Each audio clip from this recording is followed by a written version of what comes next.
Hello प्यारे बच्चों, आज हम करेंगे डायरेक्टरेट ऑफ एजुकेशन की इंग्लिश की वर्कशीट। ये है क्लास 5 के बच्चों के लिए 23 तारीख के। बच्चे यहाँ अपना नाम, यहाँ अपने अध्यापक व अध्यापिका का नाम लिखेंगे। ये वर्कशीट है 139 नंबर की। Do you know today is किसान दिवस। The farmers are considered to be the backbone of Indian economy. In order to appreciate the role of the farmers in providing food in our plates and the tireless labor put in by them to provide our nation with food security and to commemorate the birth anniversary of the fifth Prime Minister of India, Shri Chaudhry Charan Singh, 23rd of December is celebrated as Kisan Divas in India every year. तो बच्चों, हर साल 23 दिसंबर को किसान दिवस मनाया जाता है India में। और किसान हमारे क्या हैं? वो हमारे बैकबोन, हमारे रीढ़ की हड्डी की तरह है। अगर वो ना हो तो हमारा जीवन क्या, हमें खाना नहीं मिलेगा तो हमारी लाइफ में हम आगे कैसे बढ़ेंगे, ना हमारी ग्रोथ होगी। तो वो हमारे लिए बहुत इम्पोर्टेंट है, क्योंकि वो हमें खाना प्रोवाइड करते हैं हमारी प्लेट्स में। और बहुत टायरलेस लेबर, कितना काम करते हैं, मजदूरों की तरह लगे रहते हैं। And now the next is, जो भारत के पूर्व प्रधानमंत्री थे, फिफ्थ नंबर के, श्री चौधरी चरण सिंह। ठीक है, श्री चौधरी चरण सिंह, वो किसानों के क्या थे? मसीहा थे। और उनकी जयंती के रूप में ये 23 दिसंबर को हम किसान दिवस मनाते हैं। Good morning, students. We all know our farmers put in so much hard work in their fields. We should be grateful to them for providing food. Can you list a few things that farmer grow? तो कह रहे, good morning प्यारे बच्चों, हमारे farmers, हमारे किसान बहुत ज़्यादा हार्ड वर्क करके फील्ड में, मैदान में और खेतों में खाना उगाते हैं। तो we should be grateful to them, हमें उनके लिए ग्रेटफुल होना चाहिए कि वो हमें खाना प्रोवाइड करते हैं। Can you list a few things that farmers grow? तो कुछ चीज़ों का नाम लिखो जो फार्मर्स उगाते हैं। तो फार्मर वेजिटेबल्स ग्रो करते हैं, वेजिटेबल्स को उगाते हैं, फ्रूट्स लगाते हैं, और ग्रेन्स, गेहूं वगैरह भी लगाते हैं। GRAINS, ग्रेन्स उगाते हैं।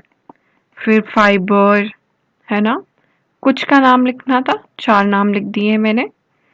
उसके बाद, do you no that you can also grow some of these from the seeds available in your kitchen?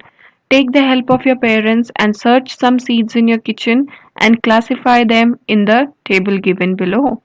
तो कुछ सीड्स आप अपने किचन में देखेंगे और उन्हें क्लासिफाई करेंगे कि वो फ्रूट है, वेजिटेबल है, सीरियल है, पल्सेस हैं, स्पाइसेस हैं। आपको वो करना है। जैसे घर में आपको एप्पल देखने को मिलेगा, वो फ्रूट है। फिर उस पपाया देखने को मिलेगा, वो भी फ्रूट है। बनाना फ्रूट है, BANANA। वेजिटेबल्स में आपको मिल जाएगा पोटैटो, टमाटो, पोटैटो, है ना, स्पिनच, ये सब क्या है? वेजिटेबल्स। सीरियल्स में आपको चावल देखने को मिल जाएंगे।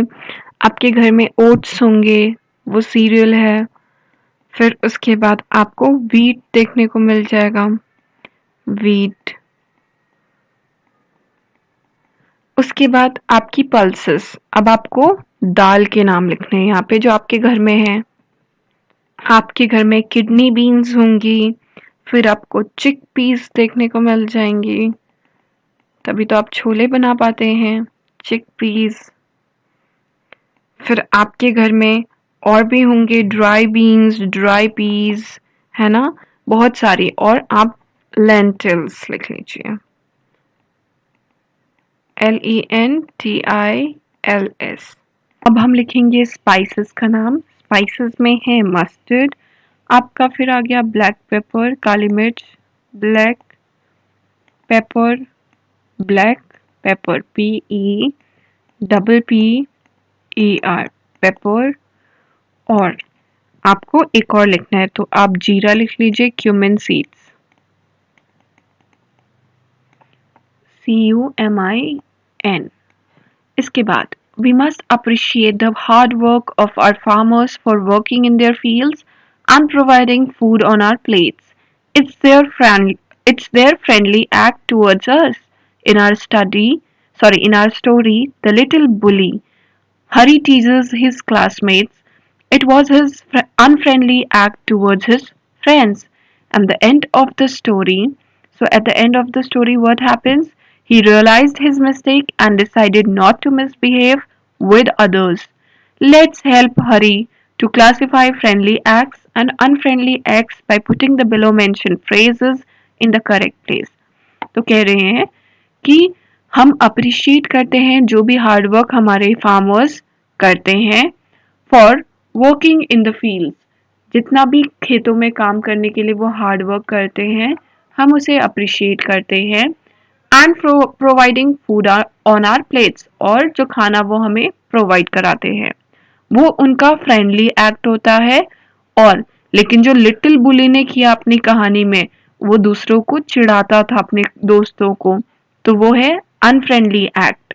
अब हमें क्या करना है, ही रियलाइज, लेकिन स्टोरी के अंतिम में एंड में वो उसको रियलाइज हो जाता है, एहसास हो जाता है कि वो उसकी गलती थी, उसको दूसरों के साथ मिसबिहेव नहीं करना चाहिए।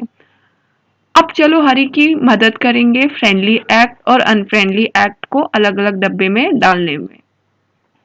रिस्पेक्टिंग एल्डर्स, बड़ों की रिस्पेक्ट करना एक फ्रेंडली एक्ट है, तो रिस्पेक्टिंग एल्डर्स यहाँ आएगा। Respecting elders. बच्चों एक काम करेंगे आप, मैं यहाँ पे लिख देती हूँ ऊपर। अगर मैं F लिख रही हूँ इसका मतलब ये फ्रेंडली है, फ्रेंडली एक्ट है, इसको इसके नीचे लिखना है। अगर मैं U लिख देती हूँ तो इसका मतलब है अनफ्रेंडली, ठीक है। शेयरिंग थिंग्स फ्रेंडली एक्ट है। यूजिंग इम्पोलाइट वर्ड्स, मतलब जो वर्ड्स बहुत हार्श होते हैं, आप बहुत हार्श वर्ड का इस्तेमाल करते हैं, तो वो अनफ्रेंडली हो गया। अच्छे शब्दों का जब आप प्रयोग नहीं कर रहे हैं तो वो अनफ्रेंडली। कॉलिंग समवन अ फूल, किसी को बेवकूफ बोलना, वो एक अनफ्रेंडली एक्ट है। Using magic words like please, ये एक फ्रेंडली एक्ट है। अगर आप प्लीज, थैंक यू बोलते हैं तो किसी को। शाउटिंग एट अदर्स, दूसरों पे चिल्लाना, अनफ्रेंडली। हेल्पिंग अदर्स, दूसरों की मदद करना, friendly. Eating someone's lunch without permission, किसी का खाना उसकी परमिशन के बिना खाना, unfriendly. Making fun of others, दूसरों का मजाक उड़ाना, unfriendly. Be kind to everyone, सबकी तरफ अच्छा व्यवहार करना, अच्छे से बात करना, दैट इज फ्रेंडली। ओके, तो ये हो गया respecting elders friendly, sharing things friendly, using impolite words unfriendly, calling someone a fool unfriendly, using magic words like please friendly, shouting at others unfriendly, helping others friendly, eating someone's lunch without permission unfriendly, making fun of others unfriendly, be kind to everyone friendly. Make a poster slogan on anti-bullying for your classroom like the one given below. Don't bully, learn to be friendly. Okay. तो आप anti bullying पे या तो poster बना सकते हैं या एक स्लोगन लिख सकते हैं अपनी क्लासरूम के लिए। तो आप पे डिपेंड करता है आप क्या करना चाहते हैं। अगर स्लोगन लिखते हैं तो आप ये लिख सकते हैं, बुलिंग बुलिंग इज अ की, ये एक ऐसी चाबी है, ये एक ऐसी चाबी है दैट ओपन्स नो लॉक, जिससे कोई भी ताला नहीं खुलता। That opens no lock. तो इससे अच्छा है कि किसी को बुली मत करो, ठीक है। अगर आपने चैनल को सब्सक्राइब नहीं किया है बच्चों तो कर लीजिए, ताकि आने वाली वर्कशीट आपकी मिस ना हो। और टीचर के लिए नोट, हम मम्मी पापा के लिए सुझाव पढ़ेंगे, बच्चों में किसानों की कड़ी मेहनत के प्रति सम्मान की भावना जागृत करें। तो बच्चों में किसानों की कड़ी मेहनत के प्रति सम्मान की भावना जागृत करें और कोविड से बचने के लिए 6 फीट की दूरी बनाकर चलें। बाय बच्चों।